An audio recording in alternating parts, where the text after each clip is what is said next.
Para alguns, os maçons se reúnem em poderosas, sinistras e até perigosas irmandades secretas e praticam cumprimentos e rituais obscuros.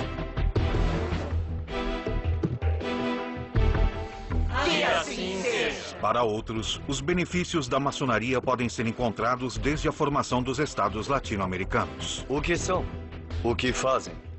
Para que se reúnem? Por que os rituais?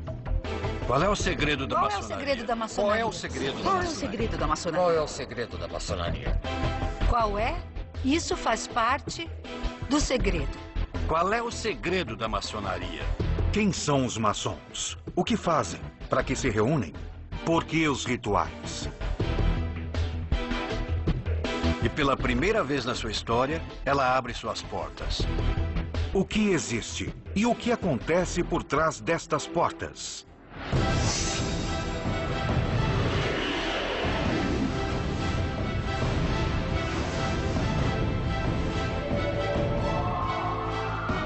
Maçonaria, rituais secretos.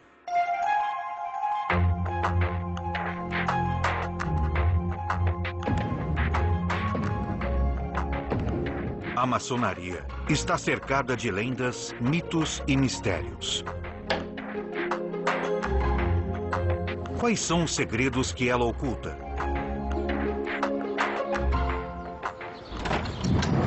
O caminho para quem quiser desvendá-los deverá começar num lugar pequeno, geralmente localizado no subsolo. Assim começa a iniciação de um maçom. Com os olhos vendados, o futuro iniciado é conduzido a uma sala isolada, úmida e escura, onde poucos têm acesso. Essa é a Câmara das Reflexões. E é a porta de entrada aos mistérios da maçonaria.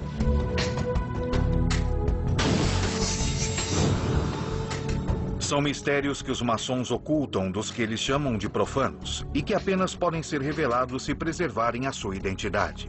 Quem pretende ser iniciado deve passar a noite ali, apenas com uma vela, sal e água, e refletir sobre sua própria morte, sua finitude e sobre a infinitude do universo. Cada elemento presente na câmara ou gabinete de reflexão busca conscientizar o futuro iniciado da mudança que ele deverá realizar em sua vida, se deseja se tornar um maçom.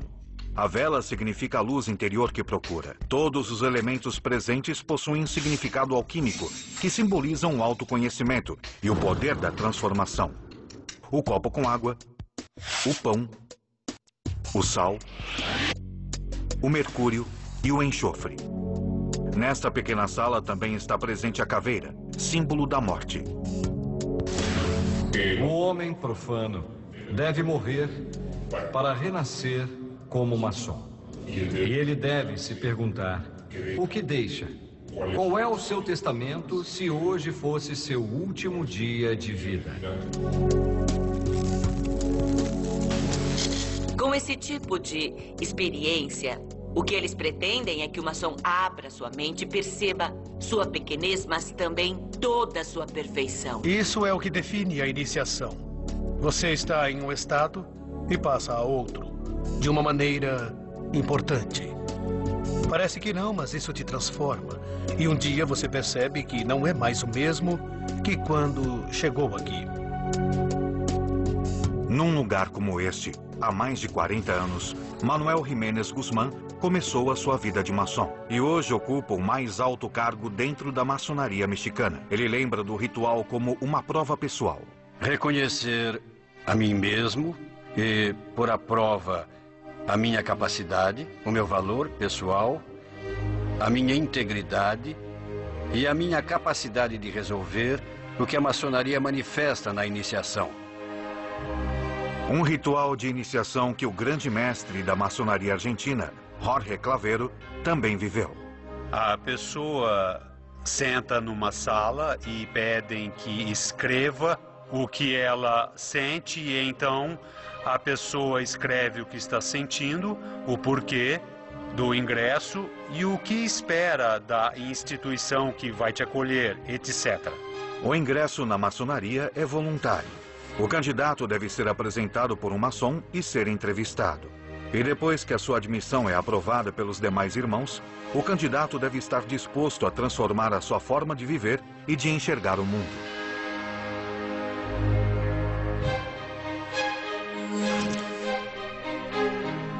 O vitriol é um acróstico latino e significa: visite o centro da terra.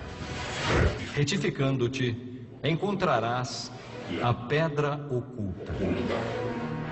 Na câmara de reflexão, o iniciado tem a oportunidade de se arrepender e refletir sobre estas palavras. Se tens medo ou hesitas, abandona este recinto. Se és fraco ou não tens força de vontade, retira-te, ainda há tempo. E se decidir seguir, ele deve se comprometer a guardar um conhecimento secreto, ainda que nas piores condições. Esses mistérios são transmitidos através de rituais. Rituais que permaneceram por séculos nas sombras, ocultos em templos, escondidos do olhar do resto do mundo. Como este local, situado no coração de Buenos Aires, onde hoje é a Casa de Cultura do governo da cidade e onde antes funcionou a redação de um jornal. Ali podem ser encontrados uma série de símbolos maçônicos e uma sala misteriosa. A sala de esgrima, assim era conhecida, ela não está, por exemplo, na planta do edifício. Esse lugar não existe. Não está na planta. Era muito estranho que, depois de jantar, os cavalheiros subissem todos vestidos de preto, com suas espadas para praticar esgrima ali. Andrea Romandetti é especialista em simbologia e foi quem descobriu este lugar. É extremamente inacessível. Você sobe por uma escada caracol. Primeiro, essa escada é um símbolo de ascensão. Eu posso garantir que quando a gente sobe, cansa, e cansa mesmo. Romandetti acredita que o local era um templo maçônico. E para entrar, tem uma portinha bem pequena, onde você tem que se agachar. Bem, aqui estamos na sala de esgrima, que foi um templo maçônico. Originalmente foi pintada de azul. As lojas eram pintadas de azul ou de vermelho. Ela era totalmente silenciosa. Não tinha luz, nem banheiros. O que levava os maçons a se esconder tanto? Que segredos escondiam? Estes são os mistérios que são revelados ao iniciado. Saindo da câmara de reflexão, começa a próxima etapa da iniciação. Sempre de olhos vendados, o iniciado chega pela primeira vez ao templo. Quando tiramos a venda, estamos ali, onde vemos a magnificência do templo e vemos os irmãos que nos recebem na loja. Mas antes de retirar a venda, durante a cerimônia, o iniciado é submetido a uma série de testes físicos e intelectuais. Alguns deles implicam em demonstrar que ali ele terá que abandonar as convicções que tinha e deixar claro que a decisão que terá que tomar não é uma decisão fácil, é um momento de muita reflexão.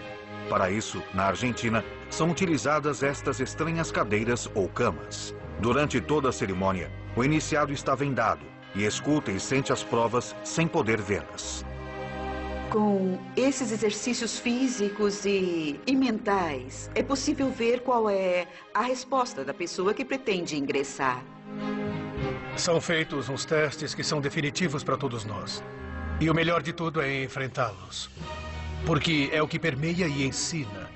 E faz você amadurecer dentro da maçonaria no sentido que você começa do zero. E a partir da primeira iniciação, começa um caminho que pode chegar até 33 graus. Cada grau possui o que os maçons chamam de mito fundacional, que lhe dá sentido. Cada cerimônia é um ritual de passagem com ensinamentos distintos. Na América Latina, há dezenas de milhares de maçons organizados em distintas lojas e organizadas em distintos rituais ou vertentes. Algumas de origem local, como o rito nacional mexicano, e outras cujas jurisdições podem ser encontradas em organismos maçônicos europeus, principalmente franceses e ingleses. Atualmente, o rito mais praticado é o chamado escocês antigo e aceito. Do ponto de vista administrativo, A grande loja dirige os graus de 1 a 3, denominados simbolismos, são os graus simbólicos. E nós do Supremo Conselho dirigimos os graus 4 ao 33, que são os chamados filosóficos ou escocistas. No processo com 33 degraus, o maçom vai incorporando gradualmente seus conhecimentos. Uma das primeiras coisas que o iniciado aprende são os sinais e cumprimentos que os maçons utilizam para se reconhecer secretamente. O que os maçons chamam de toque ou tocamento, um cumprimento que, de acordo com a posição dos dedos, representa uma hierarquia ou outra. Por exemplo, o toque para o grau de aprendiz, ou seja, o primeiro grau da maçonaria, implica pressionar com o polegar direito a primeira falange do dedo indicador do outro. A maçonaria adotou este sistema para passar um pouco mais despercebido e reconhecer os outros irmãos sem que outros percebam isso. Porque quem não está dentro desse trabalho não pode entender o que acontece entre os irmãos. Duas pessoas que nunca se viram na vida e pelo fato de descobrirem que são irmãos, nasce instantaneamente o amor entre essas pessoas. Uma língua universal. Apesar de não falarmos a língua de um país, com ela podemos nos identificar. São cumprimentos, são palavras. Esse procedimento é chamado de retejamento num determinado momento, para saber se é ou não um irmão. Há um para cada grau. E cada grau possui suas inalteráveis formas de reconhecimento. E, obviamente, apenas pode possuí-las um franco-maçom. Nós não podemos revelá-las. A maçonaria, obviamente, em seus rituais, penaliza com a morte um traidor. Hoje é mais uma questão que ficou no papel e não se traduz à realidade.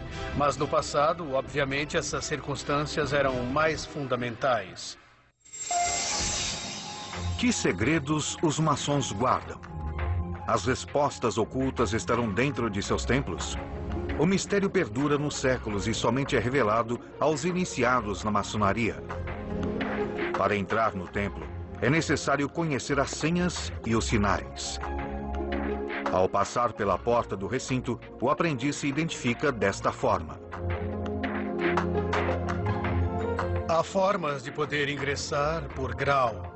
E se isso não for feito adequadamente, não é possível entrar. Pela primeira vez na América Latina, um profano entra nesses templos para conhecer alguns dos ritos sagrados. Pela primeira vez na história, ela abre suas portas para mostrar para o mundo.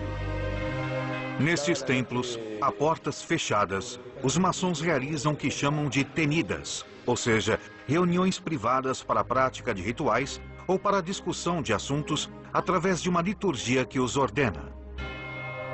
Irmão primeiro vigilante, quais são os deveres de um franco-maçom? Combater o vício e praticar a virtude. Neste local, tudo tem uma razão de ser.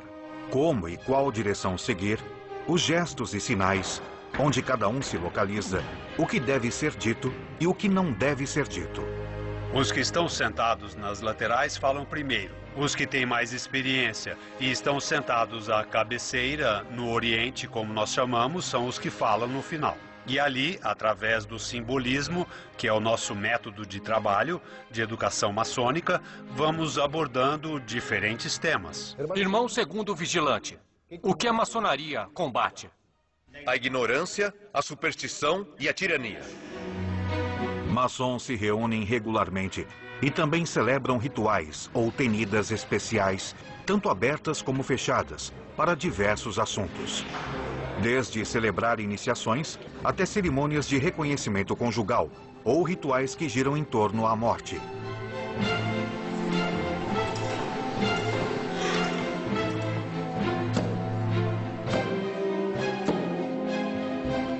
Irmãos, venham. Vossos irmãos vos esperam. Estas reuniões fúnebres são em memória dos maçons mortos. E como todos os seus rituais estão carregados de simbolismo, a cerimônia inclui mel, leite e vinho, que são despejados num caixão para simbolizar as 3 etapas da vida. O mel é a pureza e a inocência da infância. o leite a força e a vitalidade da fase adulta, e o vinho representa os prazeres da vida e a sabedoria da velhice. O número 3 é o número maçom, presente em todo o seu simbolismo. Os irmãos dão 3 voltas em torno do caixão e com o machado um deles bate 3 vezes. Esses 3 golpes misteriosos, de intensidade variável, simbolizam as 3 fases na vida de um homem: o nascimento, a idade adulta e o último suspiro. São rituais que têm perdurado durante séculos e que são praticados no mundo inteiro. A maçonaria chegou ao México no final do século XVIII e hoje conta com dezenas de milhares de membros. O maçom é um homem disciplinado. Aqui falamos somente quando temos que falar. Os maçons procuram dominar a palavra e também suas emoções para tentar se superar, seguindo as regras da sua instituição. Ela quer que todos e cada um dos que pertencem a ela sejam seres pensantes, que raciocinem, que analisem, que tenham a possibilidade de emitir seus próprios julgamentos. Declaramos abertos os trabalhos na reunião branca. Podem sentar. Que habilidades devem adornar um maçom, querida irmã segundo vigilante? Sabedoria, força e união, venerável mestre. A maçonaria se traduz no conhecimento. Isso é a maçonaria. No centro do templo maçônico encontra-se o chamado Ara, onde se encontram 3 velas, a Bíblia e, em cima de tudo, o esquadro e o compasso, símbolo maçônico por excelência, que representa as ferramentas de trabalho dos primeiros maçons. É obrigação do maçom estudar o que vocês estão vendo aqui, o universo e seus símbolos, e a interpretação da cultura, da política, da filosofia, das ciências exatas e da ciência e da tecnologia. Os maçons de cada século deixaram nas cidades seus sinais e símbolos, que apenas são interpretados por aqueles que podem reconhecê-los. No centro da cidade do México, encontra-se o Palácio Nacional, e poucos dos que passam por ali percebem a presença do esquadro e do compasso. No teto do que foi o Congresso mexicano, encontra-se o triângulo com o olho, símbolo que para os maçons representa o grande arquiteto do universo.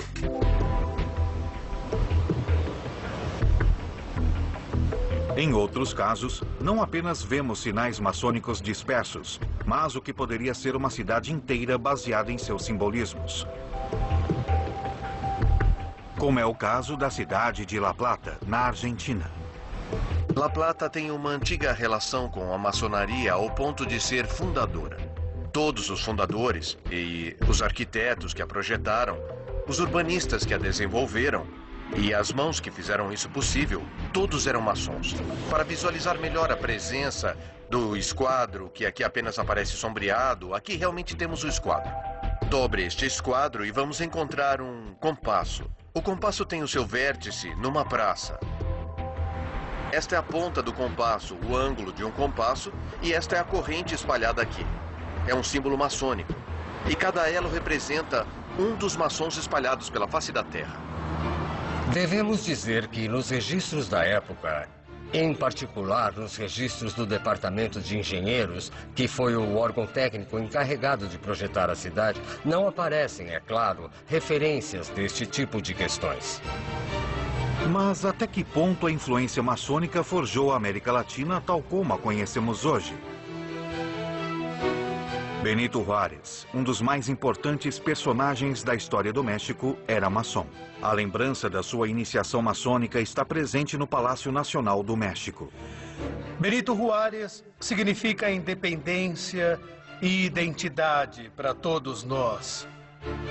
Sem dúvida, ele é o maçom mais distinto que houve no país. E honrar Juárez na vida cotidiana, no comportamento cotidiano e na defesa e salvaguarda da República Laica, da República Soberana e da República. Viva Juárez! Viva! Se todos esses líderes da emancipação americana não tivessem tido o apoio da maçonaria, eles não teriam conseguido lutar contra esse poder totalmente concentrado do absolutismo monárquico. Os grandes homens da história, como San Martín, estavam imbuídos pelos valores de liberdade, igualdade e fraternidade. Tivemos membros como San Martín, Miranda, o próprio Bolívar. Não há registros em instituições maçônicas, mas muitos deles foram membros do que conhecemos como Loja Lautaro, ou Sociedade de Americanos ou Cavalheiros Racionais. Mas esse tipo de organização é o que nós denominamos de sociedades paramaçônicas, que tomam a forma da maçonaria, mas não são maçonaria no sentido de que não estão registradas em nenhuma obediência maçônica existente. O fato é que muitos maçons têm estado vinculados à vida política de seus países, moldando sociedades de acordo às suas ideias. No Uruguai, a maçonaria marcou a vida cultural, política e social. Um país que eu diria que é bastante maçônico, no sentido de como tem permeado as instituições, toda a sociedade e até mesmo as instituições de ensino público do país. O Uruguai é um cara muito maçom, sem querer ser e sem saber disso. Influenciado pela maçonaria, o Estado uruguaio se separou da igreja no início do século XX, e a educação é a laica desde o século XIX. No pequeno país rio-platense, encontramos até igrejas com símbolos maçônicos. A antessala e as salas dos deputados e senadores do Palácio Legislativo são chamados de Salão dos Passos Perdidos, como as antessalas dos templos maçônicos. A Praça da Matriz da capital possui uma série de símbolos maçônicos na sua fonte central. Tal como ocorreu no Uruguai, a maçonaria também tem permeado as classes políticas de outros países latino-americanos. Muito bem, nós já abordamos os assuntos mais importantes da Loja do Vale do México. A maçonaria mexicana sempre esteve vinculada com a política durante todo o século XIX e boa parte do XX. Os maçons eram membros da classe política e muitos deles decidiram se basear na estrutura maçônica para obter benefícios políticos. Os maçons dominavam o México. Aqui no México não podia haver um político de alto nível que não fosse maçom. Pelo menos as evidências que eles iam deixando nas ruas e lugares era assim. Os maçons escolhiam e tiravam os governantes, que mexiam os pauzinhos secretos do México a seu favor. A Argentina já teve 7 presidentes e 14 vice-presidentes. E também, é claro, ministros, secretários de Estado, deputados, senadores, etc. Já tivemos participação decisiva em muitos processos democráticos na Argentina e estamos atuando agora. Alguns maçons chegam a afirmar que já tiveram influência no esporte. O pai do futebol na Argentina era o venerável, o presidente da loja Excelsior, chamado Alexander Watson Hutton. Uma influência que pode ter alcançado um dos times de futebol mais famosos do mundo. O River foi criado pela loja Liberi Pensatori, que eram italianos garibaldinos. A própria camisa do River proporciona outro elemento no qual se apoiam alguns maçons para validar a sua versão. Pedro Martínez, influenciado por suas ideias maçônicas e sabendo que na Escócia os grandes mestres usavam uma faixa, teria sido então quem sugeriu a inclusão dessa faixa na camisa imortalizada ao longo da história do River. Entretanto, esta não é a história oficial do Clube Atlético River Plate da Argentina. Não houve fundador do clube que tivesse citado nunca este tema da maçonaria em nenhum de seus aspectos. Se houve, eles levaram para outra vida. Em outro âmbito, como o artístico, figuras importantes também têm sido associadas com a maçonaria. Aqui temos a ata de iniciação de Mário Moreno, o Cantinflas. De acordo com este documento, o ator e cineasta Mário Moreno foi maçom e trabalhou neste mesmo templo onde hoje maçons mexicanos se reúnem. Mário Moreno, o Cantinflas, é um ícone justamente do cinema mexicano. E algumas de suas facetas, sua linguagem, sua vestimenta, muitas vezes são tiradas da dinâmica de como os iniciados começam a fazer parte da instituição. Mas enquanto a maçonaria se orgulha de seu impacto positivo na política, na cultura e na sociedade, também há pessoas que se aproveitaram disso para seus próprios propósitos. Em meados dos anos 70 do século XX, na Itália, uma loja chamada Propaganda Due, de origem maçônica, mas expulsa pela maçonaria, foi comandada por Lício Gelli. Gelli usou o secretismo da maçonaria para construir uma rede própria de poder, que transformou a loja Propaganda Due em um dos sistemas secretos de poder mais impressionantes do século XX. E da Itália, a loja Propaganda Due chegou à América do Sul, especialmente Argentina e Uruguai, onde ditadores militares governavam naquela época e com os quais concretizaram negócios. Durante o golpe de Estado de 1976, Roberto Viola, o general Viola, que foi um dos ditadores que comandou a Argentina, assina um acordo onde Gelli se compromete a trabalhar pela ditadura em troca de negócios que a ditadura facilitaria, como a venda de armas ou interferência no sistema bancário, tanto em Buenos Aires como no Uruguai. A maçonaria nega o envolvimento nas ações de Lício Gelli e da Propaganda Due.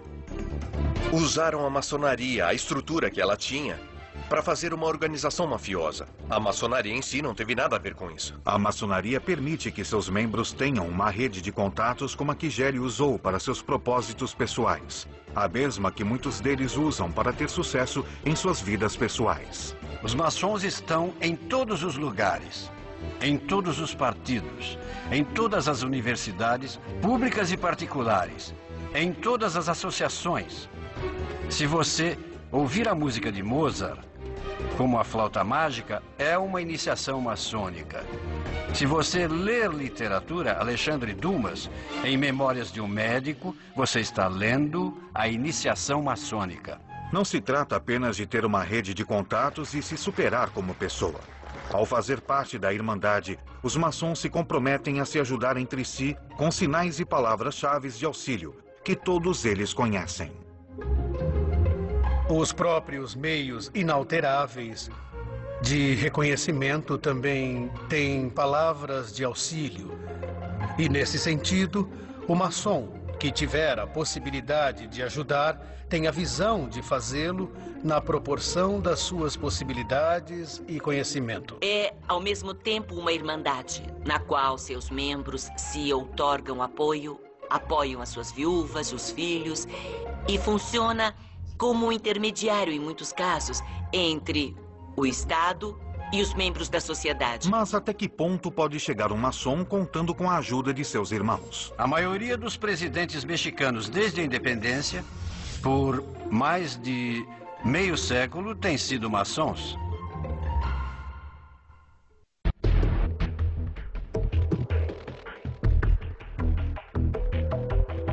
A maçonaria é uma sociedade iniciática que mantém seus ritos e cerimônias em segredo, abertas apenas para aqueles que decidem pertencer à organização. Para entrar em seus templos durante os rituais privados, é necessário que tenha realizado antes um rito jamais revelado, a iniciação. Porém, quem consegue ingressar, descobre ali uma longa série de símbolos que deverá estudar em seu caminho para o grau 33.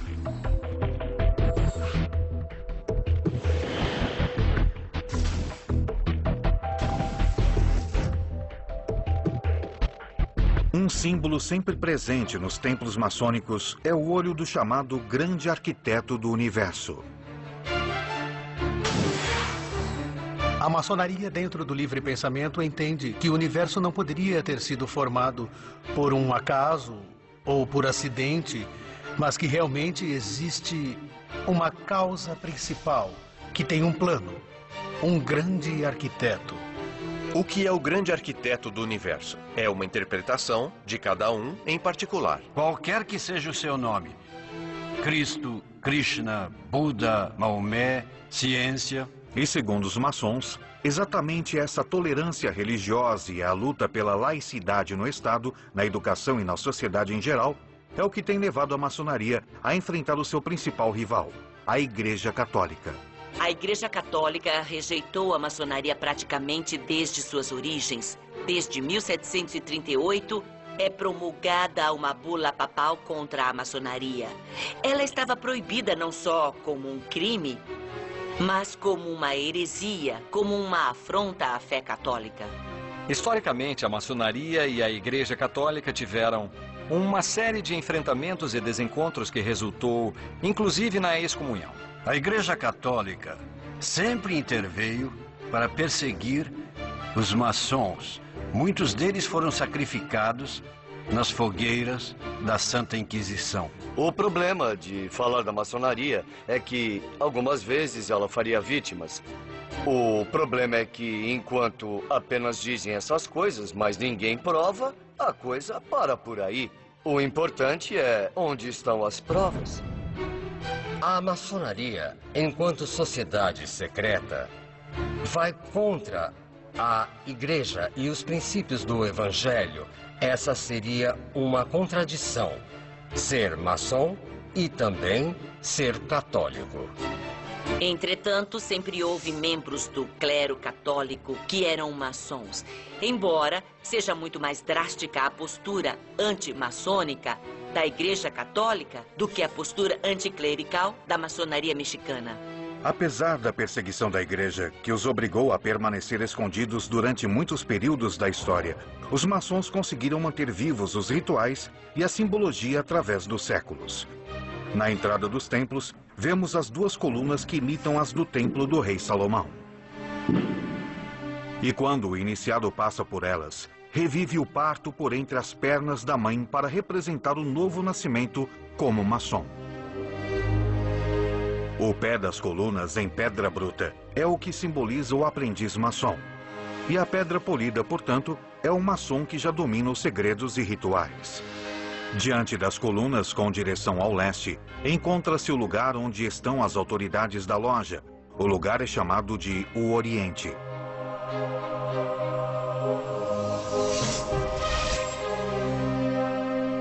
Os símbolos maçônicos salientam a necessidade de que os irmãos permaneçam unidos. É assim como os maçons chamam uns aos outros, irmãos. E a corrente que sempre está presente nos templos e também em muitos túmulos de maçons simboliza o dever que os irmãos têm de ficar juntos. E a união entre os maçons é lembrada em alguns de seus rituais. Queridos irmãos, vamos realizar a corrente de união e com isso encerraremos nossos trabalhos. Grão-mestre, por que nossa corrente está quebrada? Está quebrada por nossos vícios e imperfeições. E o que devemos fazer? Cavar um poço sem fundo para os vícios e levantar templos à virtude.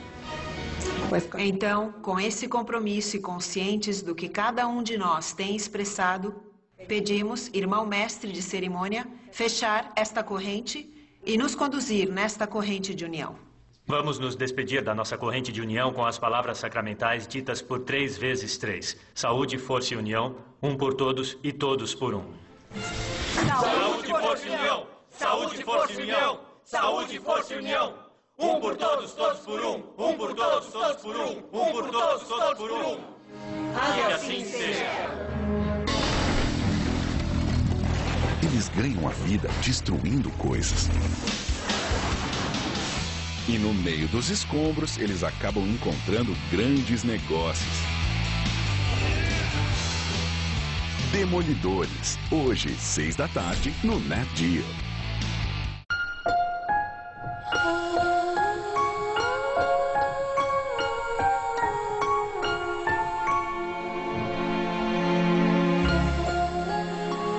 Citroën C4 Lounge, o melhor sedã no comparativo da revista 4 Rodas, o melhor sedã no comparativo da revista Carro, eleito o melhor carro nacional pela Car Magazine. É o sedã mais premiado de 2013. Com ele, você está sempre nos melhores lugares. Novo Citroën C4 Lounge. Conforto sem limites. Citroën Creative Technology. O meio de transporte mais seguro nem sempre é tão seguro assim. As causas... Quando a hélice se soltou, eu pensei, santo Deus, isso vai nos matar. As investigações e os depoimentos de quem sobreviveu aos maiores acidentes aéreos da história. Legal! Eu acho que chegamos. Mayday. Desastres aéreos. Terça, a partir das 7 da noite, no Nat Geo. Pessoal, o gringo tá chegando! Hi, good morning. Quase todo mundo tem medo de falar inglês. Excuse me, where is Mr. Silva's room, please? Oh, I'll take you there. Hi, I'm Clara. Venha para a EF English Town e fale inglês com confiança. Aprenda com professores nativos, aulas de conversação e acesso online 24 horas. Ligue 0800 718 7800. englishtown.com.br. Inglês onde você quiser, quando você quiser. O melhor de 2 canais no novo Fox Live. Luta de gigantes valendo o cinturão. Eles estão aqui para brigar. Começa o desafio! Brigar com a comida. Mergulhem, misturem, esmaguem, mas não parem. Os desafios gastronômicos de Adam Richman. Vida longa ao rei! Man vs Food Nation.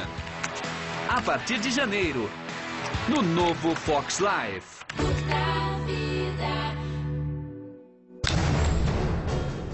No mundo selvagem, impera a lei do mais forte.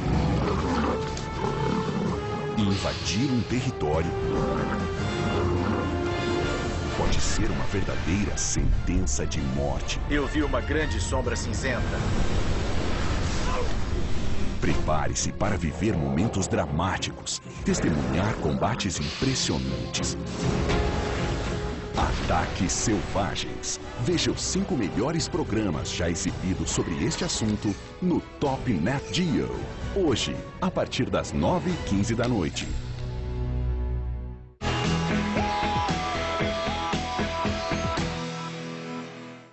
Outro símbolo presente em todos os templos maçônicos é o tabuleiro, um piso quadriculado em branco e preto, que significa que, para estar unido, é necessário que o maçom conviva com aquele que pensa ou que é diferente. Isso parece uma contradição com o fato de que a maçonaria não aceita formalmente a participação das mulheres nos templos do rito escocês antigo e aceito. A maçonaria é dos homens, porque nasceu em 1717 e a mulher apenas se dedicava à casa. Ela não existia, não tinha direitos civis nem políticos. Então foi criada como uma sociedade de homens e com o tempo tornou-se uma tradição. Porém, desde fins do século XIX, as maçonas latino-americanas tentam ser reconhecidas e aceitas como iguais. Se a maçonaria nos diz que temos que ser pessoas livres e de bons costumes, então isso vale também para homens e mulheres. A diferença está principalmente na parte energética, porque a energia feminina é diferente da energia masculina. É mais mística. Por natureza, somos mães. Por natureza, somos educadoras. O que impede o ingresso formal das mulheres é um landmark, ou seja, é uma das regras fundamentais da maçonaria. Existe um landmark, uma lei do rito escocês antigo e aceito, o número 18, que diz categoricamente que as mulheres não devem estar na maçonaria. E essas regras escritas possuem uma peculiaridade. Um dos artigos proíbe que eles sejam modificados. Ninguém pode discutir que existimos. Ninguém pode negar que trabalhamos tão seriamente quanto o masculino. E ninguém pode negar à mulher o direito de poder trabalhar maçonicamente. E assim, as mulheres maçons latino-americanas vão ganhando terreno pouco a pouco. Mulheres de vários países da América do Sul se reúnem pela primeira vez no Grande Templo Masculino de Buenos Aires para festejar o 10º aniversário da Grande Loja Feminina da Argentina. Elas passaram pelos mesmos rituais de iniciação que os homens. Porque a união de todas as mulheres vai tornar isso possível, queridas irmãs. Que a maçonaria transforme o mundo. Saúde. Saúde. Força. Força. E união. E união. Isso mesmo. No México, as líderes das grandes lojas femininas conseguem entrar pela primeira vez no templo dos graus mais altos da maçonaria masculina, o chamado Grande Consistório de Grau 33. Embora, ao contrário dos homens, não tenham permissão para trajar ali suas vestimentas maçônicas, elas foram pela primeira vez chamadas de irmãs pelo grande comendador. Estas palavras primeiro começam com a minha gratidão às irmãs e aos irmãos no dia de hoje. Foi a primeira vez e acho que isso é importante para eles e para nós, não? Porque parece que não, mas vai haver um futuro onde nós vamos poder nos unir todos juntos. Em termos gerais, o papel da mulher tem sido sempre relegado na maçonaria. E a maçonaria que permite o acesso de mulheres perde o reconhecimento internacional. Portanto, muitos maçons, embora quisessem aceitar mulheres, preferem evitar os conflitos com as organizações maçônicas internacionais e não incluem as mulheres em seus grupos. Tanto mulheres como homens compartilham a necessidade de manter certos aspectos dos rituais maçônicos em absoluto sigilo. Então eu nunca vou poder abrir as portas do meu templo para que assistam a uma reunião ou uma iniciação ou a uma cerimônia. Porque isso é parte da maçonaria. É o segredo maçônico. Por que o segredo? O que leva os maçons a mantê-lo?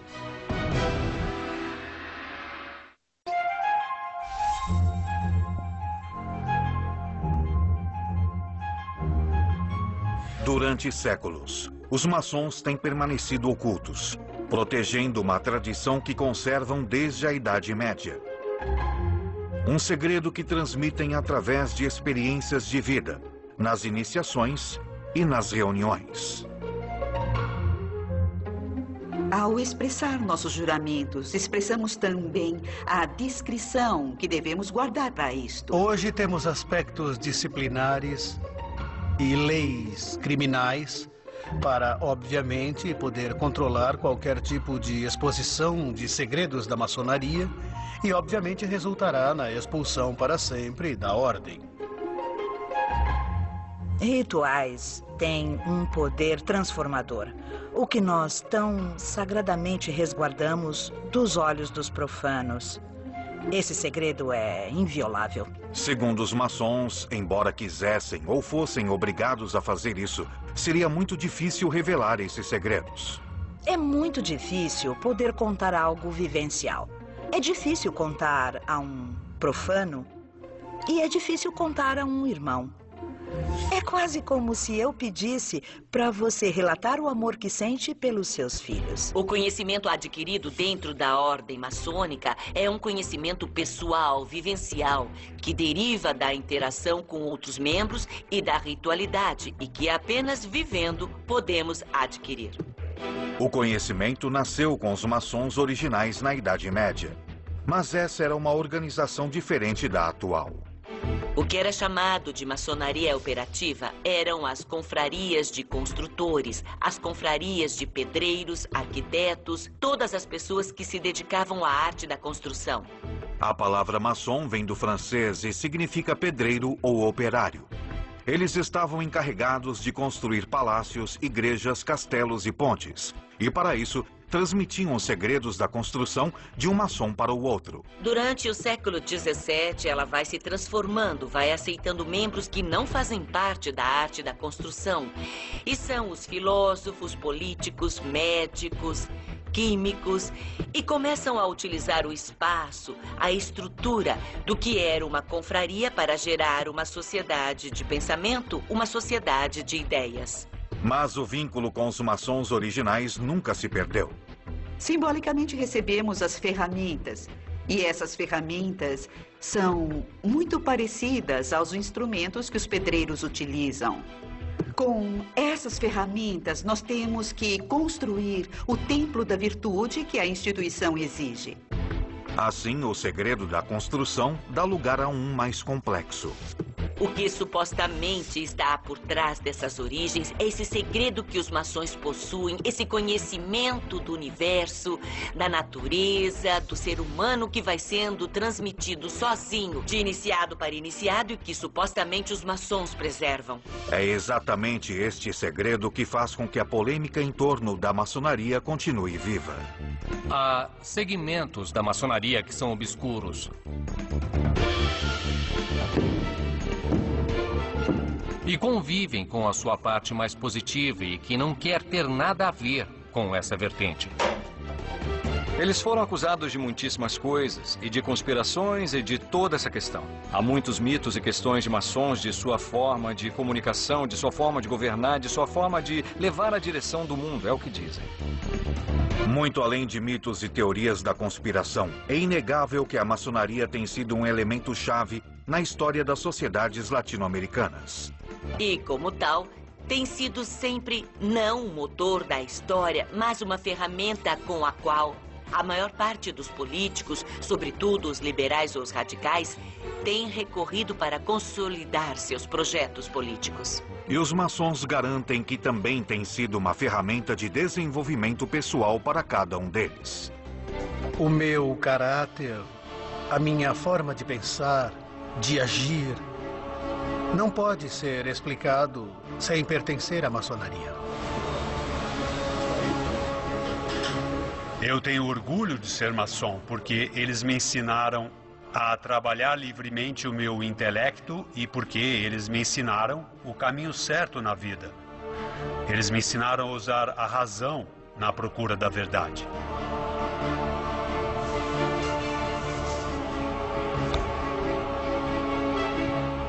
A grande vantagem de ser maçom é ir se preparando paulatinamente, gradualmente, num caminho de sabedoria, de cultura e de filantropia. Que assim seja, comandante-chefe. Seus críticos ainda apontam falhas. Eles falam apenas uma parte. Falam de ritos de iniciação. Falam que qualquer pessoa pode ser maçom, inclusive bispos e sacerdotes. Mas, no fundo, a pergunta sempre fica: o que são? O que fazem? Para que se reúnem? Por que os rituais? As regras da maçonaria estão contra a transparência de abrir as portas de seus templos para a comunidade. De alguma forma, a maçonaria vai ter que acabar resolvendo essa contradição entre o segredo e a transparência de mostrar para a sociedade que eles são um grupo de pessoas que simplesmente querem um mundo melhor. Um por todos, todos por um! Um por todos, todos por um! Que assim seja! Enquanto a maçonaria mantiver muitos de seus rituais ocultos, impedindo que venham à luz, essas dúvidas certamente continuarão presentes em toda a sociedade.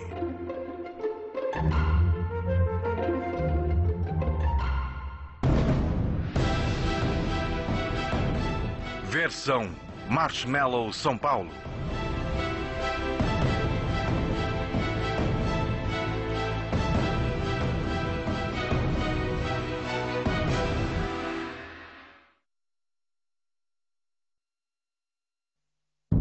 Onde há muita luz, as sombras são mais profundas. Goethe.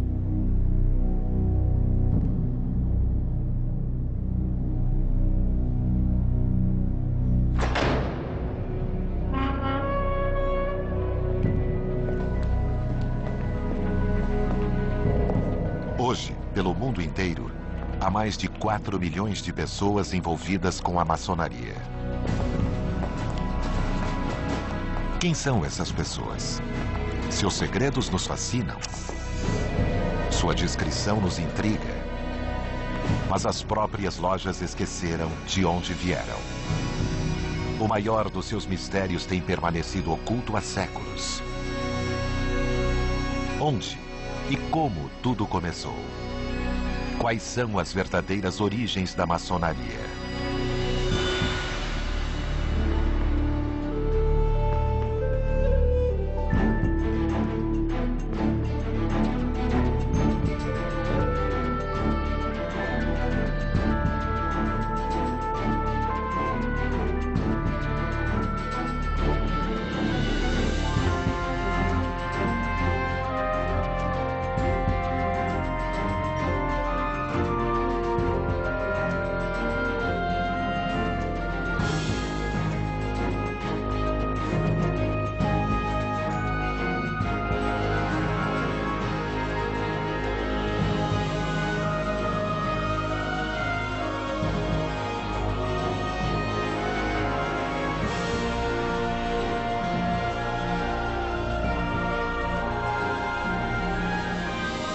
O poder da maçonaria.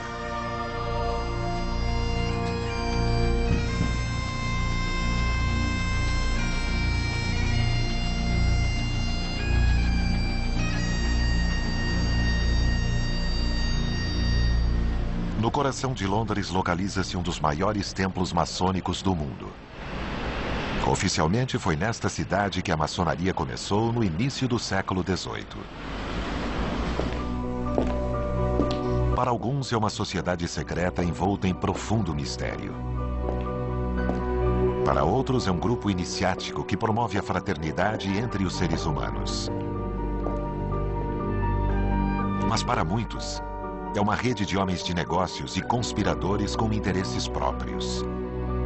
Os maçons cultivam o mistério, o que gera suspeita. Para o mundo dos maçons, este círculo vicioso viria a trazer sérias consequências. Isso explica por que, a partir de 1738, a maçonaria foi excomungada pelo Papa Clemente XII. Seria o início de uma longa série de condenações para os maçons e seus segredos.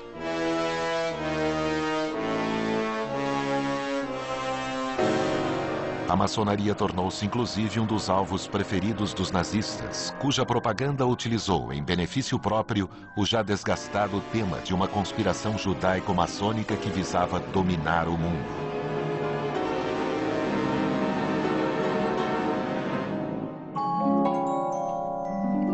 Este contexto de suspeitas explica por que a imagem que temos da maçonaria é tão caótica. Cavaleiros templários, Rosa-Cruzes, alquimistas e outras tradições místicas são todas usadas nas teorias comuns sobre as origens da maçonaria.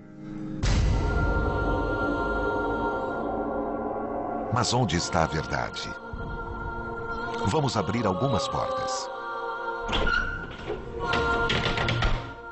Muitos acreditam que os maçons são descendentes dos Cavaleiros Templários.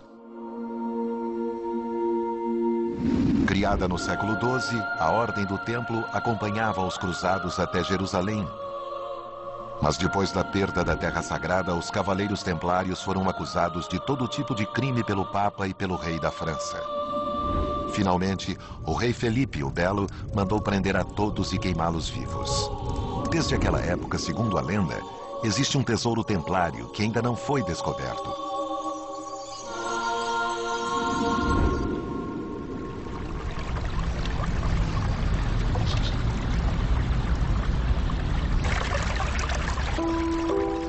Cinco séculos depois, na França, um maçom escreveu um discurso famoso até hoje no qual ele expôs pela primeira vez a teoria dos Cavaleiros Templários.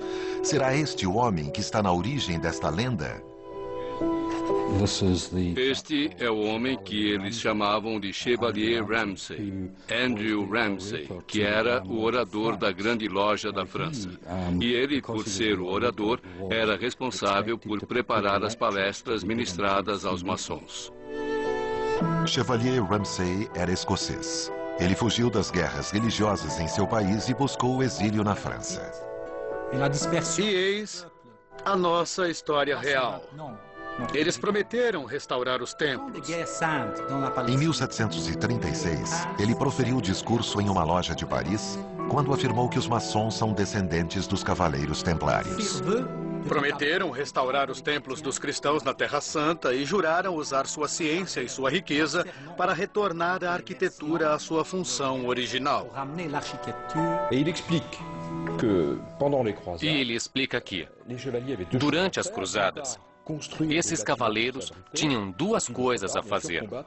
Eles tinham que construir fortes nos quais pudessem se refugiar e tinham de combater os infiéis.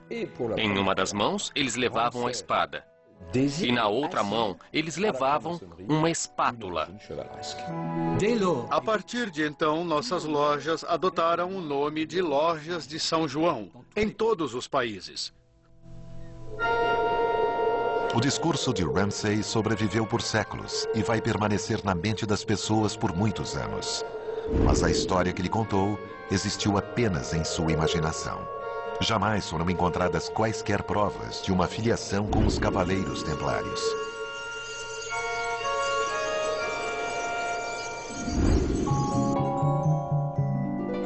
O mesmo se aplica a todas as outras tradições esotéricas com as quais a maçonaria foi conectada. Depois que a maçonaria foi fundada com seus graus e rituais básicos, então claramente muitas pessoas acharam que aquilo era divertido, mas ainda procuravam por outros ramos da mitologia além dos ensinamentos maçons. Ah, os Cavaleiros Templários, isso deve ser bacana. O Santo Graal, o que for. Eles inventaram isso. Eles se divertiram com isso, mas não há uma palavra de verdade nisso tudo. Na verdade, não há nada de original na maçonaria. Nós emprestamos elementos de muitos lugares. Nosso simbolismo foi emprestado dos construtores ao usar suas ferramentas. Nós emprestamos simbolismos religiosos. É como nós usamos isso e como interpretamos isso que os torna maçônicos. No que os maçons obtiveram muito sucesso foi em tornar os mitos e o conhecimento hermético antigo muito relevantes para a época em que estavam vivendo. A era moderna do fim do século XVII, começo do século XVIII. E eles conseguiram reunir as duas coisas, a iluminação e o misticismo, e criar uma irmandade atraente para vários tipos de indivíduos. Então, a maçonaria não veio dos Cavaleiros Templários. Assim a pergunta permanece. De onde ela veio? Ela se originou, como muitos gostariam, com o legado daqueles que construíram as catedrais? Existe um detalhe crucial que pende a favor desta teoria. As ferramentas simbólicas usadas pelos maçons, como o esquadro e o compasso, eram usadas pelos construtores das catedrais. Seriam os construtores da Idade Média os ancestrais dos maçons modernos? Se você fosse um construtor, os projetos de edifícios em pedras eram muito raros. Você precisaria viajar para trabalhar. Quando uma igreja era construída, eram necessários muitos operários, e eles tinham de ir aonde estava o trabalho. Então os construtores costumavam viajar longas distâncias, não ficavam presos a uma vila ou cidade em particular. E isso parece ter dado a eles o sentimento peculiar de que eram um povo à parte. Estes construtores formaram uma corporação sólida. Durante muito tempo, eles mantiveram suas tradições e rituais próprios. O local da construção da catedral era imenso e o trabalho continuava por dezenas de anos.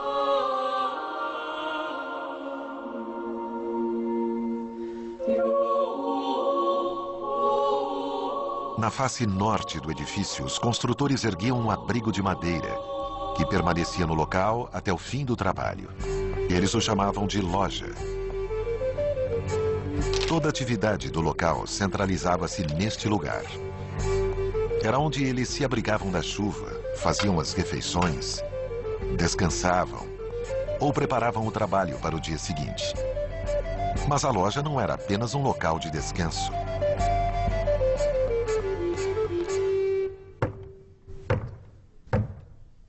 Quando a noite caía, os construtores deixavam as ferramentas e praticavam seus rituais, como de boas-vindas à profissão para um jovem aprendiz.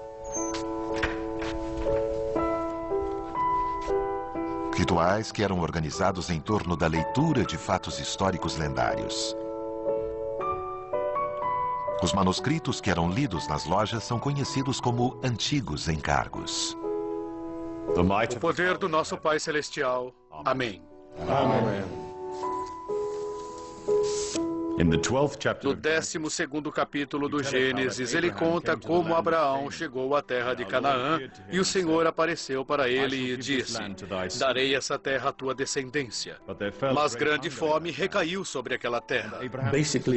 Basicamente, eles levam a história e os mitos que nós considerávamos maçons até a criação, destacando sua importância, destacando que eles são descendentes de um povo de nascimento nobre, destacando que eles são os mestres da geometria e, portanto, cientistas e teóricos, além de trabalhadores. E enquanto durou a fome, ele ali permaneceu. E Abraão, de acordo com a crônica, era um homem sábio e um grande matemático, que conhecia as 7 ciências e ensinou aos egípcios a ciência da geometria. E houve outro sábio, Euclides, que foi seu escriba e aprendeu com ele. E ele deu o primeiro nome à geometria, pois tudo o que era relativo a ela antes não tinha o nome de geometria. Os antigos encargos dos construtores da Idade Média eram tipicamente ingleses. Alguns desses textos sobreviveram ao longo dos séculos. Um deles está preservado na biblioteca da Grande Loja Unida da Inglaterra. Este é o manuscrito número 1 da Grande Loja, que é o terceiro manuscrito mais velho dos antigos encargos. Ele é um rolo com cerca de 2 metros de comprimento, com a palavra de Deus e o início da história do ofício dos construtores. Ele remonta a 1588. Eles são manuscritos bem pequenos, com alguns centímetros, pequenos panfletos. E é bem provável que eles tenham sido feitos para ser carregados pelos construtores, sugerindo viagens de novo. Esses maçons da Idade Média não eram apenas trabalhadores. Eles tinham uma corporação definida, com seus rituais e suas lendas, com uma espiritualidade altamente desenvolvida. Será que essas lojas da Idade Média sobreviveram até 24 de junho de 1717 e formaram em Londres, como afirma a tradição maçônica, a primeira grande loja da maçonaria? Esta é uma teoria muito interessante, mas que deve ser rejeitada. Não havia lojas operativas abertas na Inglaterra. O sistema das lojas se dissipou mais ou menos com os grandes edifícios de pedras e quando começamos a mudar na época Tudor para construções feitas de tijolos. O resultado disso foi que pessoas que não tinham conexão alguma com o ofício dos construtores subitamente tornaram-se maçons. O mistério se aprofunda. As lojas dos construtores haviam desaparecido da Inglaterra. Então, como surgiu a primeira grande loja? Para resolver o mistério, vamos voltar ao lugar e à época em que oficialmente a maçonaria começou. Em 24 de junho de 1717, em Londres.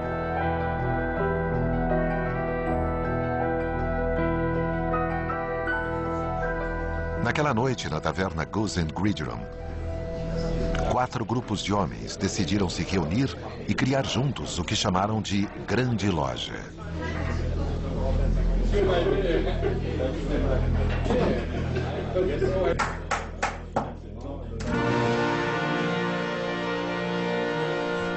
Caros irmãos, vamos votar.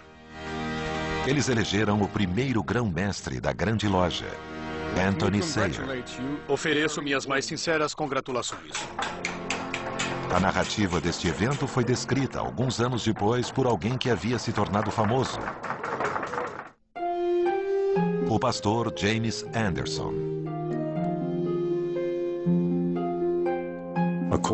Apropriadamente no dia de São João Batista, no 3º ano do reinado de Jorge I, ano Domini 1717, a assembleia e festa de maçons livres e aceitos foi realizada na taverna chamada Goose and Gridiron. E o paradoxo é que essa reunião de 24 de junho de 1717 foi o evento de fundação, porque pela primeira vez uma grande loja foi criada e estabelecida como maçonaria organizada. É um evento sobre o qual não sabemos nada. Nenhum documento sobreviveu, exceto por uma narrativa que foi, talvez, parcialmente reconstituída por James Anderson, 20 anos depois. Para apreciação, junto aos representantes da loja, para poder constituir a primeira grande loja maçônica. Isso é problemático. Não há nada que comprove que essa reunião realmente aconteceu. Não há provas históricas do momento da fundação da maçonaria moderna. A questão, portanto, é: quem eram os membros e o que eles faziam?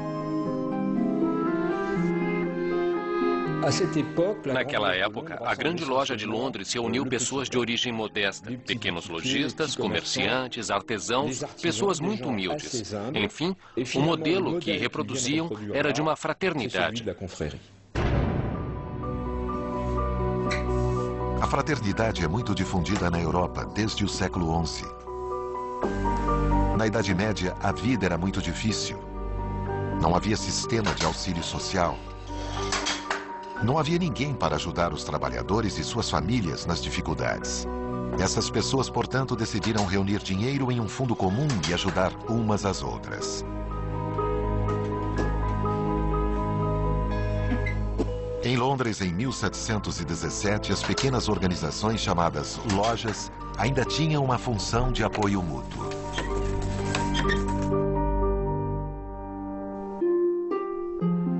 No início do século XVIII, a ideia de apoio mútuo já não era mais suficiente para reunir as pessoas. Uma nova sociedade mercantil e de lazer estava emergindo. Os homens tinham outros ideais e vários tipos de clubes começaram a ser criados. Esse foi um período em que houve uma multiplicação de sociedades, de associações, de lugares para ir e socializar com outros homens. E eu acho que esse aspecto da sociabilidade, de se reunir com outros homens, é muito importante. Havia lugares em que os homens, talvez de diferentes religiões e princípios políticos, podiam se reunir devido à amizade.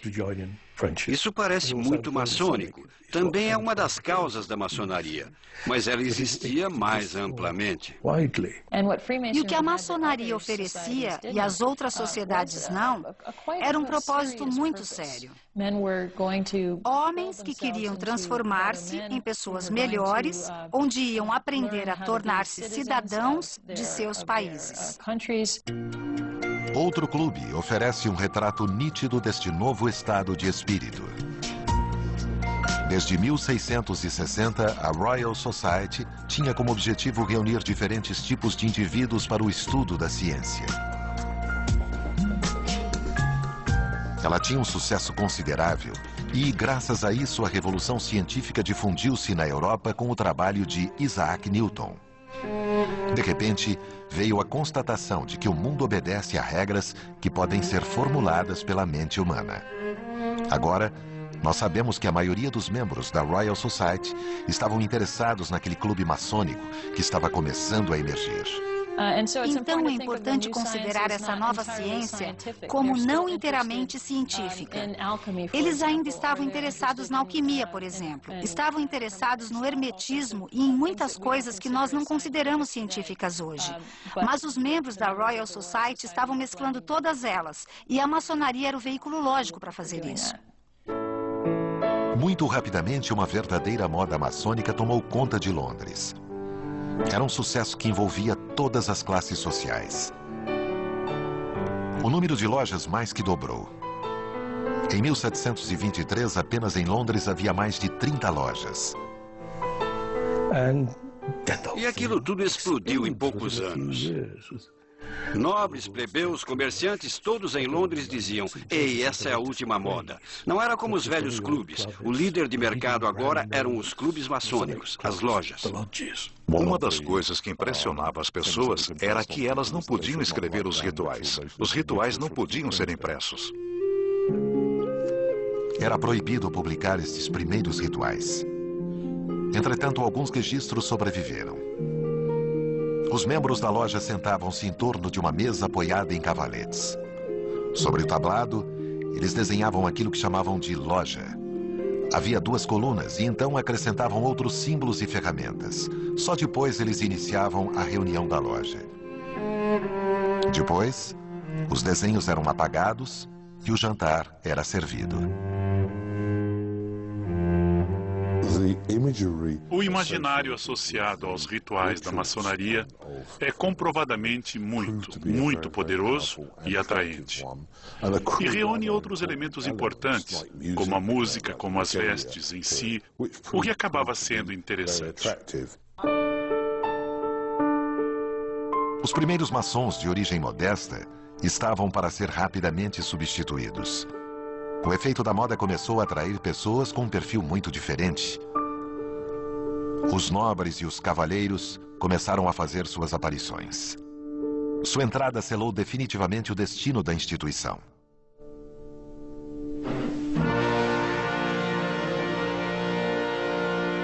Pouco mais de 2 anos depois de sua criação, a Grande Loja de Londres e Westminster recebeu um novo grão-mestre.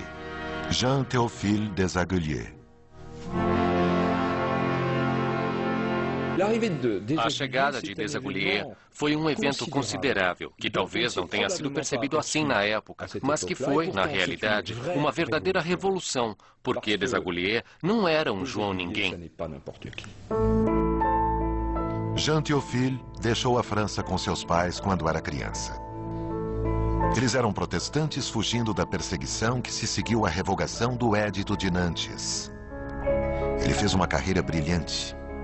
Depois de estudar em Oxford, tornou-se ministro da Igreja Anglicana, membro da Royal Society e seguidor de Newton. Por toda a vida, ele foi um cientista apaixonado e uma das forças motrizes da Revolução Newtoniana.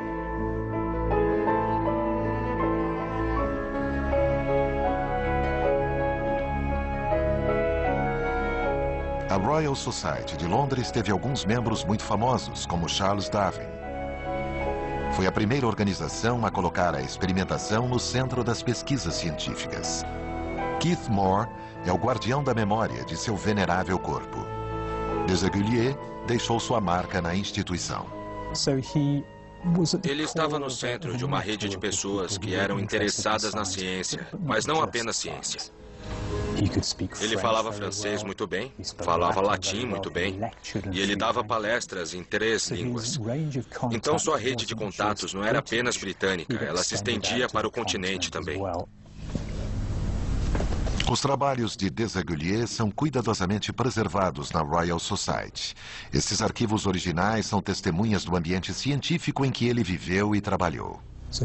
Aqui nós temos uma descrição de alguns dos experimentos de Sir Isaac Newton sobre luz e cor, feitos diante da Royal Society, por J.T. Desaguliers.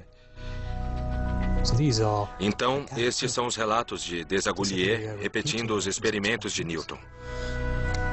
Aqui nós temos a luz branca fracionada em seus componentes: vermelho, laranja, amarelo, verde. E aqui, na ordem inversa. Muitos dos maiores cientistas desse período eram grandes colecionadores, o que custava, é claro, muito dinheiro. Ou no caso de Desaguliers, ele precisava de uma considerável quantia de dinheiro para pagar as experiências e equipamentos. E dizem que a casa dele era absolutamente repleta de equipamentos. E ele precisava disso para suas experiências, precisava disso para dar apoio às palestras públicas que ele ministrava. Ele foi um grande divulgador da ciência newtoniana, da filosofia newtoniana. Então, ele entrou para o clero para conseguir uma renda. A Royal Society o ajudava em termos de engenharia de projetos, e os círculos maçônicos também permitiam que ganhasse a vida através de patrocínios. Como muitos outros cientistas ou artistas da época, Desaguliers usava sim a maçonaria para contatos profissionais e lobby, a fim de obter os meios necessários para seus experimentos. Nos 2 anos seguintes, sob sua óbvia influência, uma classe social completamente nova entraria para a loja. Primeiro, alguns aristocratas e depois a nobreza, que frequentemente pertenciam à comunidade científica. E, finalmente, como culminação de seu trabalho, em 1721, ele consegue eleger como grão-mestre da Grande Loja de Londres o Duque de Montagu, que, na época, era o homem mais rico da Inglaterra. Há uma ironia nisso, porque os maçons, é claro, alegam que na loja maçônica todos são iguais, estão nivelados, que as diferenças sociais são amplamente ignoradas. Mesmo assim, estavam desesperados para se tornarem respeitados através de membros da nobreza, por terem líderes na hierarquia social, no governo entre eles. Desaguliers conseguiu essa transformação não apenas pela mudança dos indivíduos, mas também por abalar as estruturas. Em 1721, ele pediu a um pastor escocês desconhecido, James Anderson, para redigir uma constituição cujo propósito era organizar os maçons e seu estilo de vida. O pastor vivia muito modestamente e, por volta de 1720, teve diversos reveses financeiros. Ele estava afogado em dívidas e sua situação era precária. Para sobreviver, ele elaborava a árvore genealógica sob encomenda. Nestas genealogias completamente inventadas, ele criava para seus clientes uma linhagem famosa e de prestígio.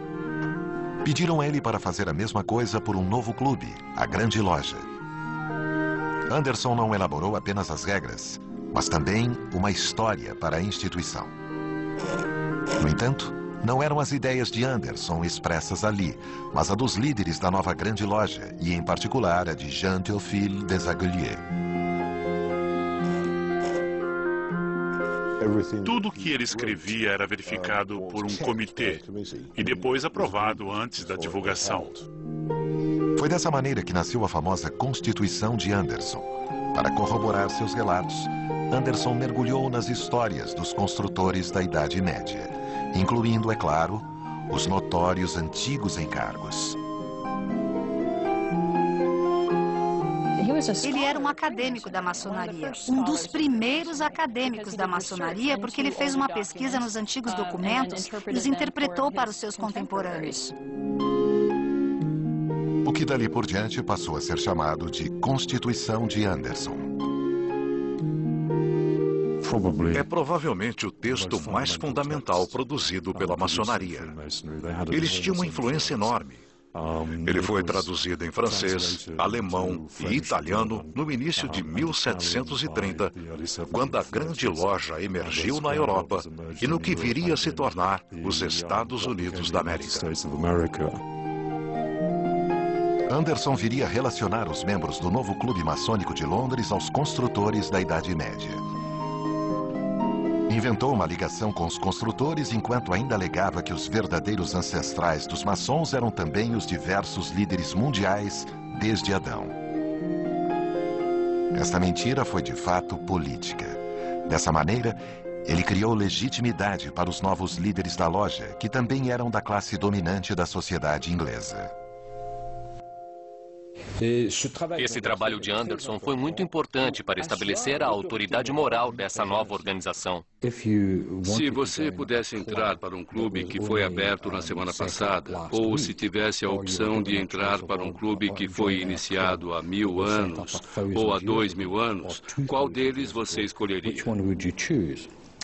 A tendência natural é escolher o mais antigo e não o mais novo. Com os regulamentos do livro das Constituições, podemos ver um padrão emergindo, no qual Londres é o centro, e expande-se para fora, atraindo as outras lojas, abrindo lojas, deliberadamente estabelecendo lojas, sob uma estrutura centralizada, com um certo grau de controle envolvido em tudo.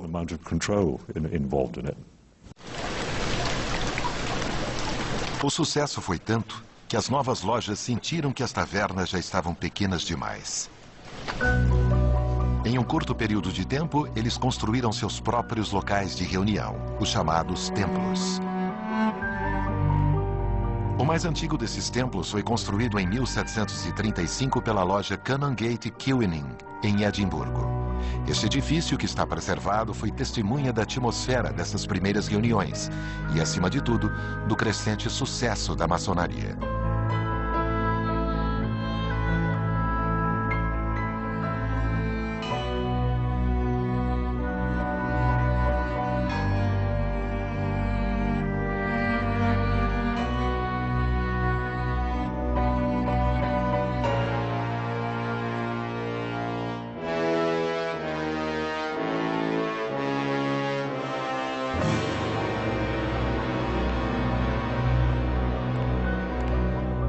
As mentes por trás deste sucesso foram um pastor escocês e o filho de um refugiado francês. Anderson e Desaguliers eram estrangeiros naquela Londres do século XVIII. Ele era tratado como um forasteiro nas ruas. Ele era um clérigo não conformista. Ele era meio marginal. A loja maçônica oferecia um espaço no qual ele era totalmente aceito como um irmão.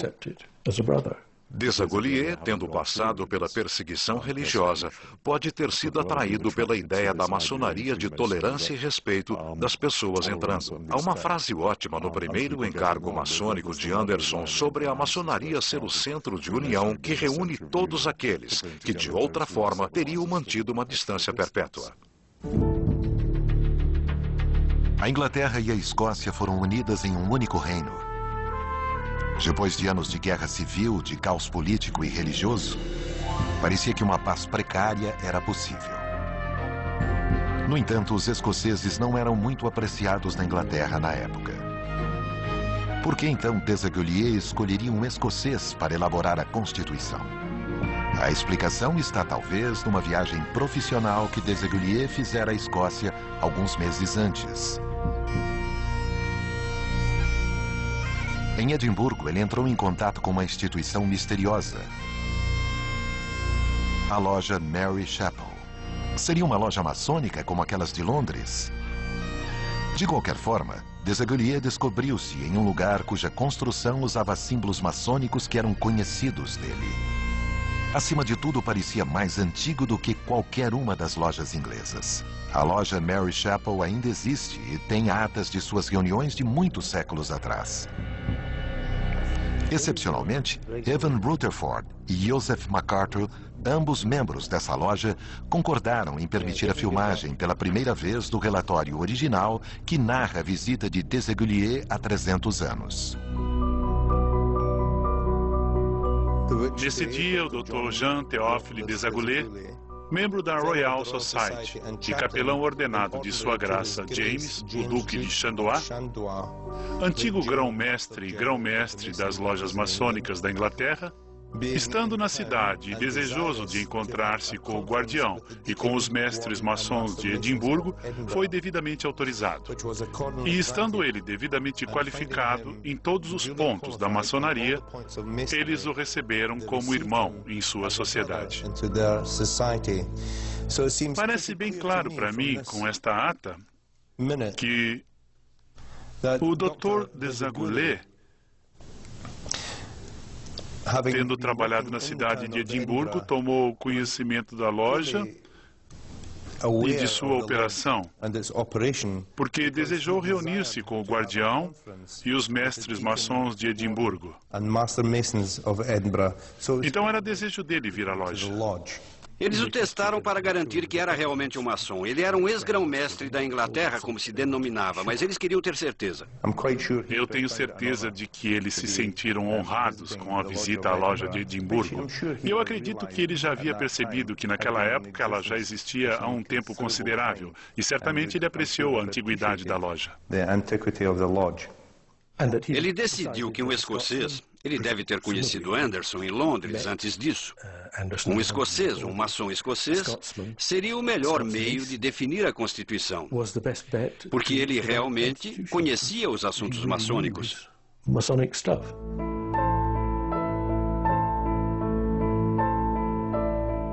As circunstâncias sob as quais a maçonaria surgiu oficialmente em Londres ficaram mais claras. No início havia pequenas organizações de ajuda mútua.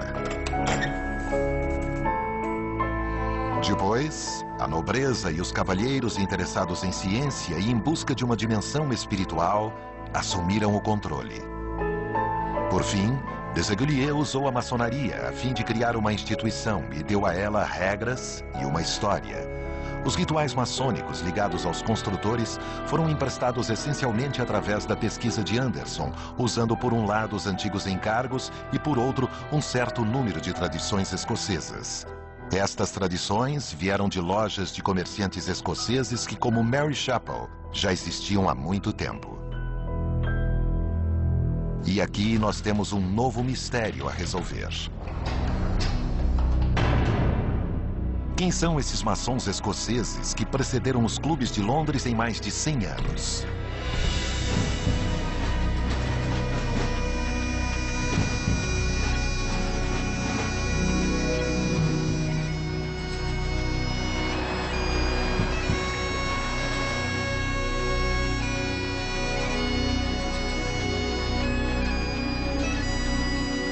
A fim de entender a chave das verdadeiras origens da maçonaria, a chave escocesa, nós precisamos recorrer a David Stevenson. Há 25 anos ele vem estudando os arquivos das lojas escocesas, fascinado pelo espírito desses construtores. Vejam só os feitos deles. Olhem em volta, o cenário medieval. Há grupos de residências com 2 andares e também abadias e catedrais altíssimas, construções incríveis. Incredible achievements.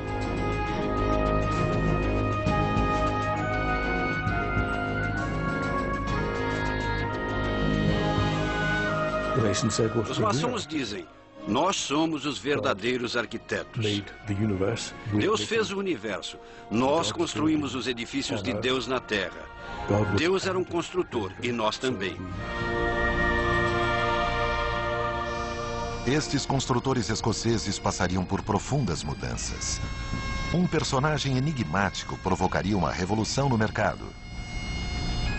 William Shaw foi apontado como mestre de obras pelo rei James I no fim do século XVI. Na Escócia, nós o chamamos de pai da maçonaria moderna. E a razão para isso é que nós sabemos que algo estava acontecendo no mercado dos construtores, na construção aqui na Escócia. William Shaw, um servo civil, um empregado da coroa, entrou em cena e as coisas mudaram.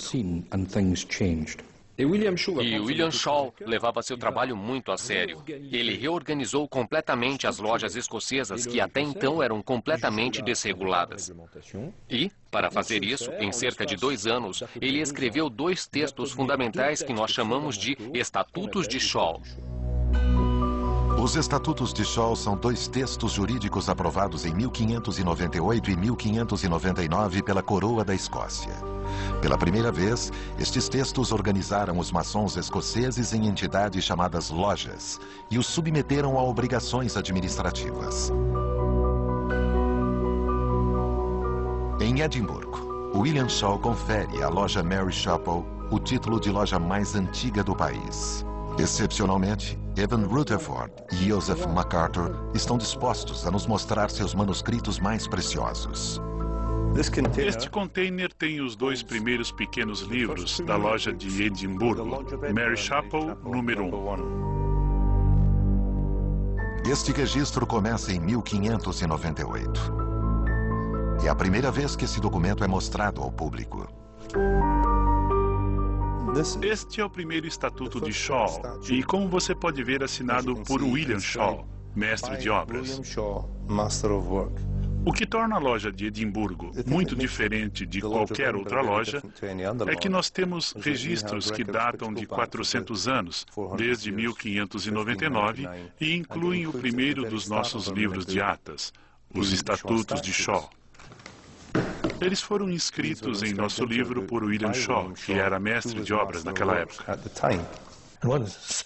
A melhor providência de William Shaw foi insistir que cada loja tivesse um secretário para manter os registros por escrito.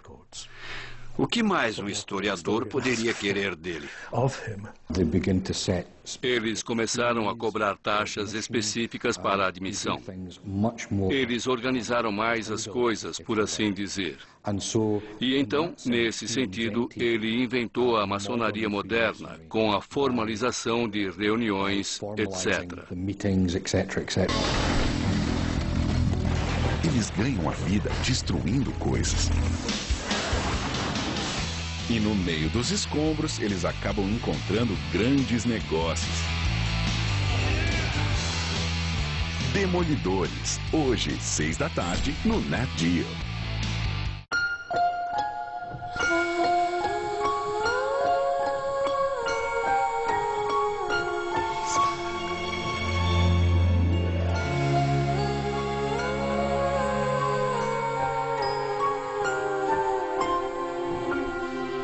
Você nos melhores lugares. Novo Citroën C4 Lounge. Conforto sem limites. Citroën Creative Technologie. Um acidente genético nem sempre é uma tragédia. Eu passei por mais de uma dúzia de cirurgias antes dos 10 anos. Mas é sempre um desafio que exige coragem. Eu descobri que, na verdade, eu era XX e não XY. Eu não era um homem sem testículos, eu era um homem com uma vagina. Casos reais, exemplos de vida, histórias extraordinárias. Quarta, a partir das 7 da noite, no Nat Geo. O melhor de 2 canais no novo Fox Life. O consultório do Dr. Oz está sempre cheio. E as queixas dos pacientes podem ser as suas. Eu me sinto Sou uma completa devoradora de carboidratos. Acordei bem depois disso. Fico muito. Eu sofri de ansiedade. Assuntos sérios levados de uma maneira bem descontraída. Você é esperto. Eu sou esperto. Sim, você é esperto. Dr. Oz. A partir de janeiro, no novo Fox Life. Bom dia. Good morning, sweetie. Did you sleep well? O que aconteceu com a mamãe? Pirou? Sorry, son. I have no idea. Meus pais viraram gringos. Meus pais viraram gringos. Coffee?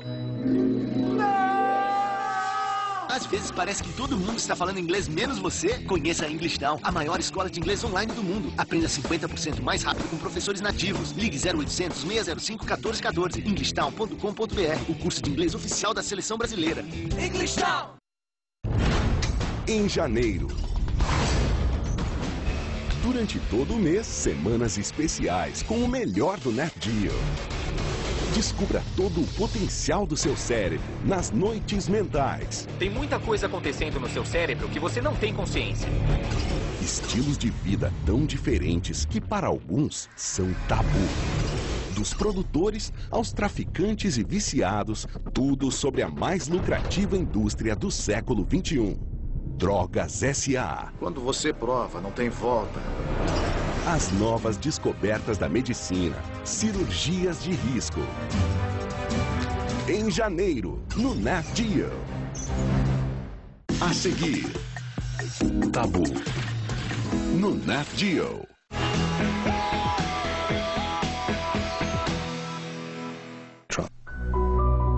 Os estatutos de Shaw também consolidaram o antigo costume dos construtores, a palavra maçom.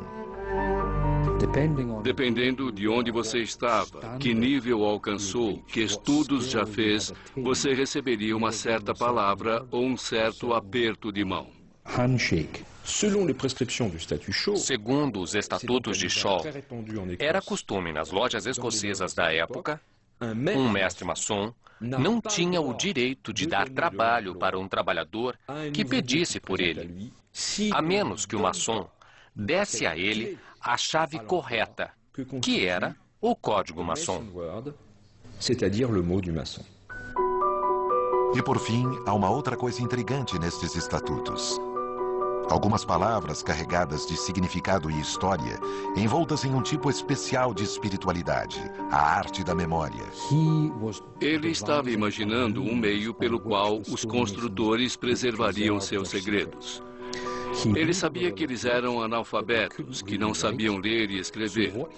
Então, ele disse, durante o ano, vocês precisam memorizar uma coisa. E todos os anos serão testados na sua capacidade de repetir isso na loja diante de todos os outros. É claro que é uma surpresa encontrar não apenas uma alusão, mas uma referência muito clara à arte da memória em um texto que deveria regular o trabalho nas lojas maçônicas operativas. Porque é óbvio que, com a arte da memória, é uma tradição extremamente antiga, uma tradição intelectual que, de repente, aparece. A arte da memória é uma técnica de memorização muito antiga.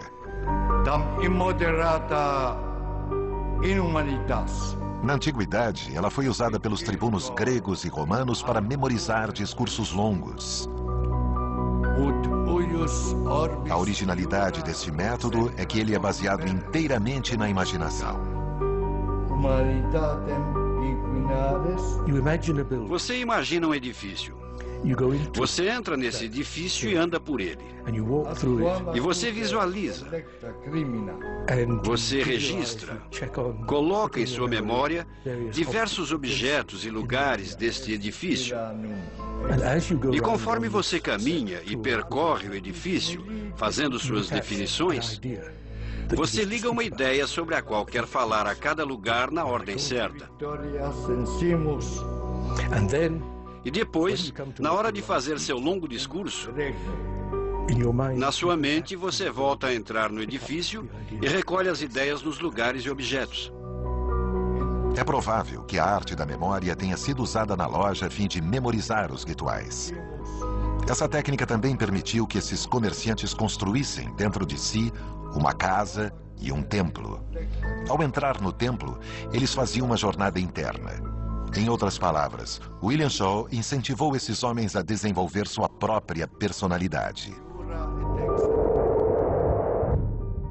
Ele sabia que havia alguma coisa dentro das lojas dos construtores que valia a pena preservar. Isso, é claro, levanta a questão: como ele sabia o que queria preservar? E eu acho que a resposta é simplesmente porque ele era um membro da loja. Eu acho que ele foi o primeiro maçom. William Shaw morreu em 1602, apenas 3 anos depois da publicação de seus textos. Entretanto, seu sistema de lojas continuou a funcionar. E é provavelmente aqui que chegamos à chave do mistério da história da maçonaria.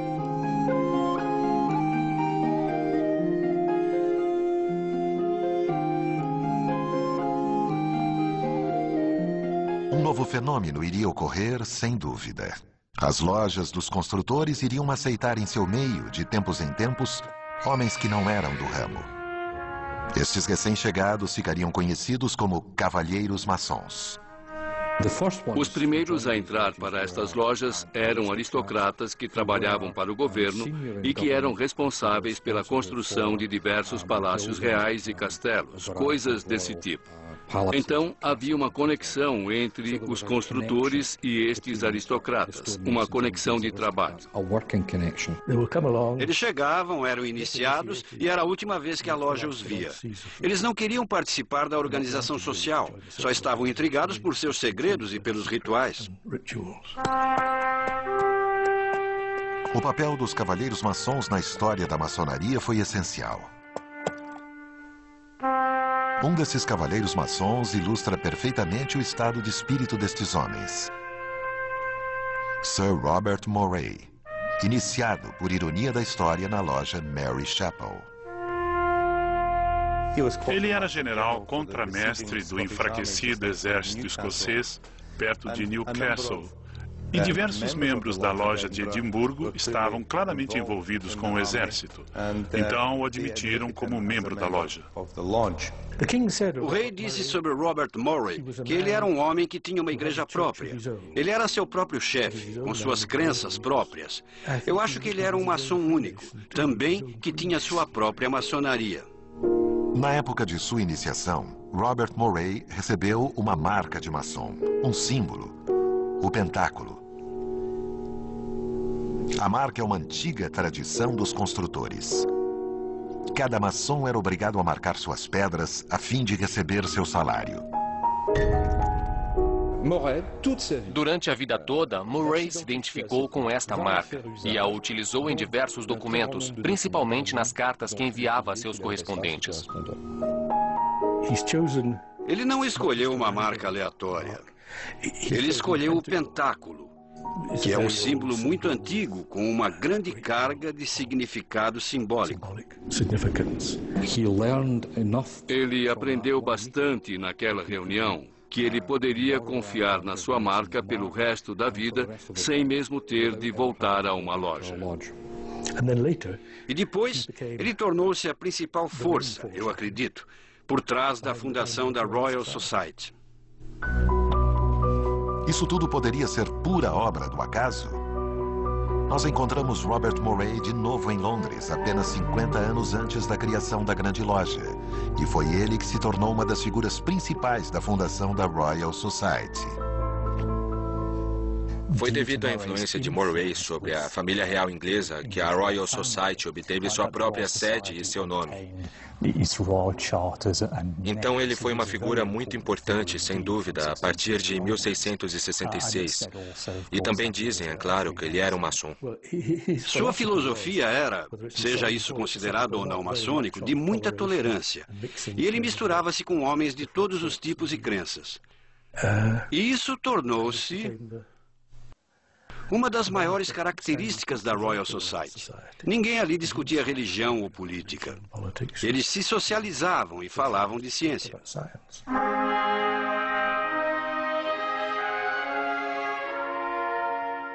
Houve outros Robert Morays, outros cavaleiros maçons que foram iniciados nas lojas escocesas. Eles iriam a ser os vetores de um novo sentimento de fraternidade, porque alguns deles acabaram introduzindo na Royal Society um estado de espírito que mais tarde caracterizaria os primeiros clubes maçônicos de Londres. E esse, para mim, é um período fascinante, porque tem a grande pergunta que ninguém ainda respondeu satisfatoriamente. Por que eles fizeram isso? O que estavam fazendo? Eu acho que a coisa mais próxima é uma ideia que estava se desenvolvendo nos 30, 35 anos anteriores. Eles estavam procurando uma forma de diminuir a distância, de passar por cima das dificuldades políticas e religiosas e conseguir reunir as pessoas. Poderíamos considerar que esses cavaleiros maçons e os construtores escoceses que os receberam eram maçons? A maçonaria foi inventada pelos escoceses no século XVI ou pelos londrinos em 1717? Os escoceses acreditam que ela começou lá. Os ingleses acreditam que começou na Inglaterra.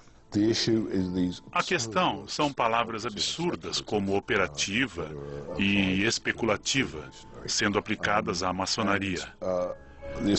E a hipótese é que apenas a forma especulativa poderia ser válida, que só se pode ver o que está surgindo a partir do momento em que a grande loja foi estabelecida.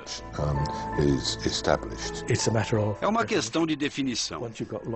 Depois que surgiram lojas com iniciações maçônicas, com homens que não eram construtores dentro delas, isso parece maçonaria para mim.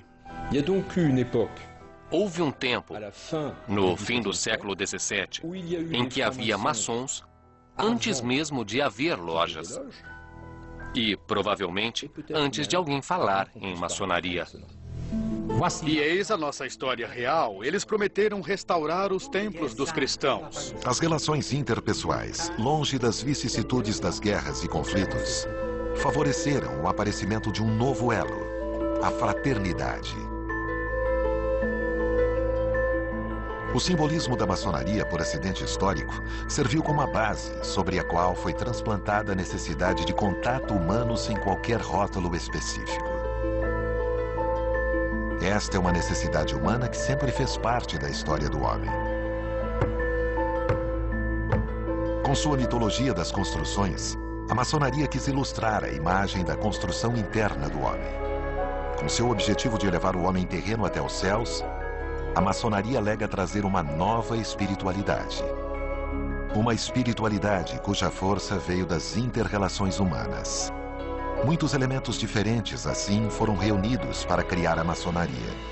Os construtores escoceses, os antigos encargos ingleses, o surgimento dos clubes londrinos, a criação de organizações de ajuda mútua. Uma elite obcecada tanto pelas relações interpessoais quanto pelo progresso científico. Todos esses fatores foram reunidos e se fundiram para criar uma das partes mais fascinantes da história humana. Uma história rica, sobre a qual as pesquisas estão apenas começando. Uma história que continua a ser escrita.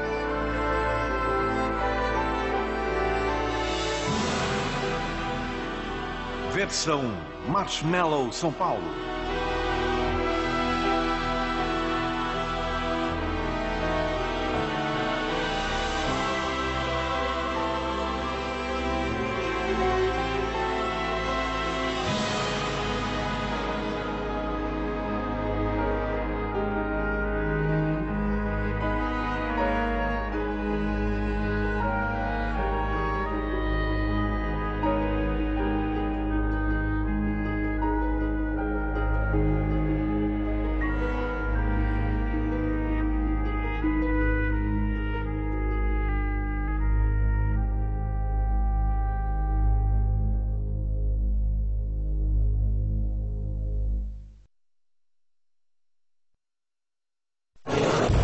Até onde você iria para ter